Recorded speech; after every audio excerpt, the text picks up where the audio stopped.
Hello and welcome to another update video on MSTR. So this pullback is deeper than it would be ideal. However, still valid for a B wave in a wave 2 corrective bounce, and also still valid for a wave 2 pullback in a larger 5 wave move up. But I have to say this has to be the low, or it becomes more and more probable that we're in a more directly bearish scenario. I have spent the afternoon today to, well, let's say, take a fresh look at the chart and identify some additional scenarios which would then come into play.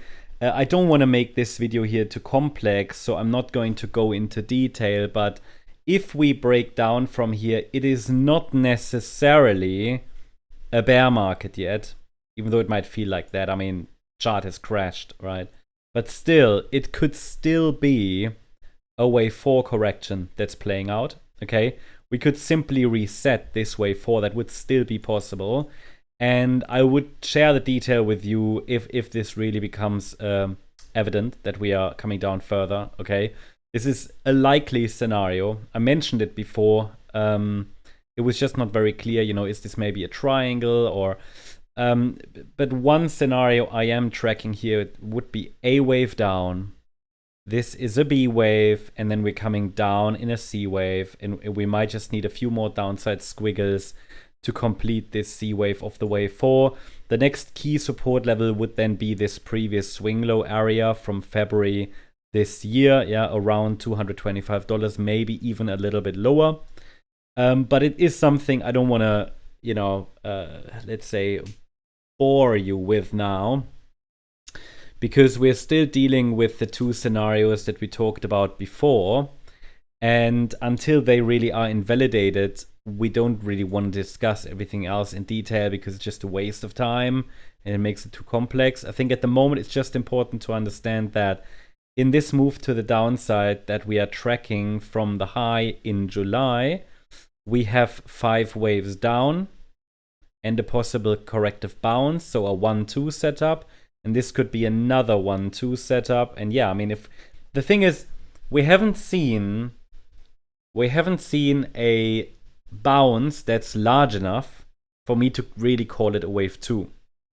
So that's why, ironically, actually, if we go down more directly, while it might seem more bearish, it might actually not be more bearish. I don't know if that makes sense, but the thing is, if we now get a larger bounce, from a structural point of view, this would be a 1-2 setup, which would be a nice setup for a large third wave decline, and then, full bear market.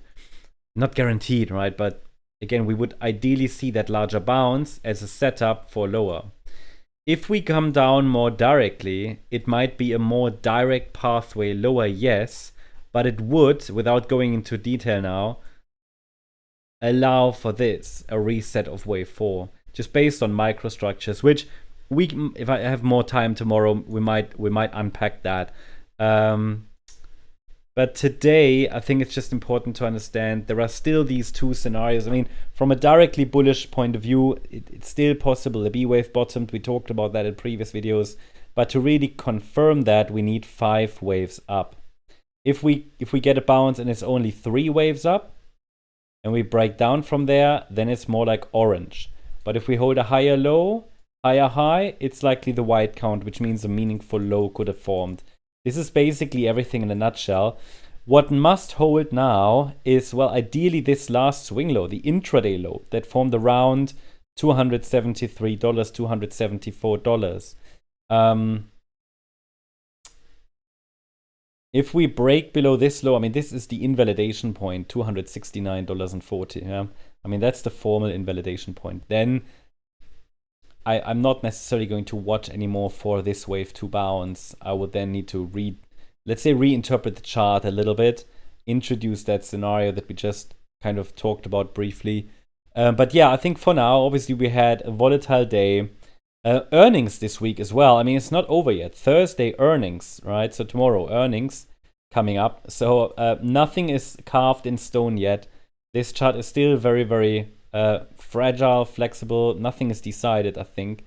So I'll keep you updated, but bear in mind, it was volatile today because of the Fed interest rate decision. It will be volatile tomorrow because of earnings. I'm looking forward to that. I'll keep you updated. Hope you liked the update. If you did, please hit the like button, leave a comment, and subscribe. And if you're interested in additional updates, then yeah, check out our other channels as well. For example, the Morecryptoonline channel. I leave a link in the description. Thanks so much. Bye-bye.